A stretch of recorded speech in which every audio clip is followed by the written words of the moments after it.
Dan pemirsa, kita akan beralih ke kabar berikutnya. Polda Daerah Istimewa Yogyakarta mengungkap motif 3 dari 4 pelaku pencurian sepeda motor berhasil diamankan oleh warga di Jalan Antena. Yang pertama kami bawa Anda untuk bisa melihat kebakaran Rumah Sakit Umum Daerah RSUD. Pemirsa, polisi menangkap seorang dukun palsu yang menewaskan 3 orang dengan gangguan ingatan di Cigudeg, Bogor, Jawa Barat.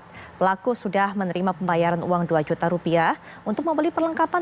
Satuan Reserse Kriminal Polresta Bandung pada Selasa siang berhasil menangkap HAP, pelaku pembunuhan sopir mobil online dengan cara diracun potas yang jasadnya ditemukan di kawasan Kertasari, Kabupaten Bandung, Jawa Barat. Pemirsa, seorang dokter yang mengidap diabetes akut harus dievakuasi oleh tim Basarnas menggunakan mobil kren melalui atap rumah di Kabupaten Buleleng, Bali.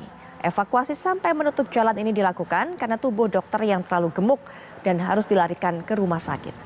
Angkut hukum sehingga tidak boleh terburu-buru. Setidaknya sudah dikeluarkan SPDP, sudah naik ke dalam tahap penyidikan. Itu disampaikan oleh Profesor Mahfud MD selaku Menko Polhukam. Saya sempat sampaikan tadi di awal, pemirsa, 4 Juli kasus ini, kasus dugaan penodaan agama yang dilakukan oleh Panji Gumilang naik tahap penyidikan hingga saat ini 18 Juli, artinya sudah 2 pekan kasus ini berlalu sejak dinaikkan menjadi penyidikan, tapi belum tetapkan sebagai tersangka. Apalagi semuanya yang harus dilakukan oleh pihak kepolisian. Betulkah ini bisa disebut bahwa kepolisian dinilai bekerja secara lambat? Kalau kita lihat juga ada 2 pihak yang melaporkan Panji Gumilang dengan kasus dugaan penodaan agama atau penistaan agama. Ada satu lagi pihak dari Forum Indramayu Menggugat yang melaporkan Panji Gumilang atas dugaan penyalahgunaan ataupun juga pengelolaan secara ilegal dana zakat dan juga dana infak. Dan untuk bisa membahas lebih lanjut mengenai hal ini sudah hadir para narasumber di samping saya. Beliau merupakan ahli hukum pidana, ada Bang Aristo Pangaribuan. Selamat malam, Bang Aristo. Selamat malam, Mbak Putri. Baik, selain Bang Aristo juga akan bercerita lebih lanjut kepada kita. Beliau juga sempat membuat buku ini yang saya tunjukkan kepada Anda, konsep cuci otak NII, yang juga merupakan mantan anggota NII, yaitu Bapak Imam Solahuddin. Assalamualaikum warahmatullahi wabarakatuh. Selamat malam, Pak Imam. Dan juga salah satu narasumber yang akan bergabung dengan kita secara daring.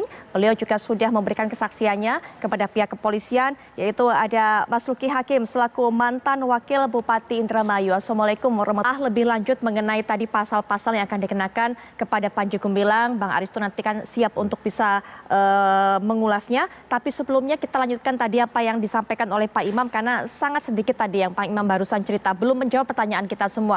Bagaimana doktrin yang dilakukan oleh Pak Panji ini kepada para pengikutnya sehingga begitu taat dan tidak mau buka suara, tidak mau buka mulut mereka?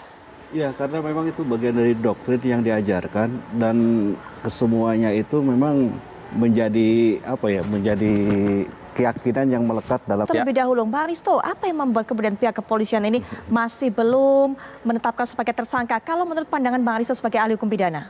Gini, Mbak. Kalau kan tadi sudah mengenai hal ini, mengenai pengelolaan dari dana zakat, infak, betulkah kemudian hanya untuk pribadi dan tidak diberikan kepada kaum duafa, kaum yang kekurangan yang harusnya dibantu? Iya, karena Panji Gumilang udah mempunyai konsepsi politik tentang negara, yaitu negara Islam Az-Zaitun itu yang sebagai IKN lah istilahnya itu. Iya, jadi Az-Zaitun itu IKN buat para aparat dan jamaah NII. Impiannya tuh itu, gitu kan. Dan tentunya kepada para korban itu atau tunggu laporan masuk dari para korban kepada pihak kepolisian? Oh, bisa dong, jemput bola. Itu kan pandangan hukumnya. Terima kasih Pak Imam juga sudah hadir memberikan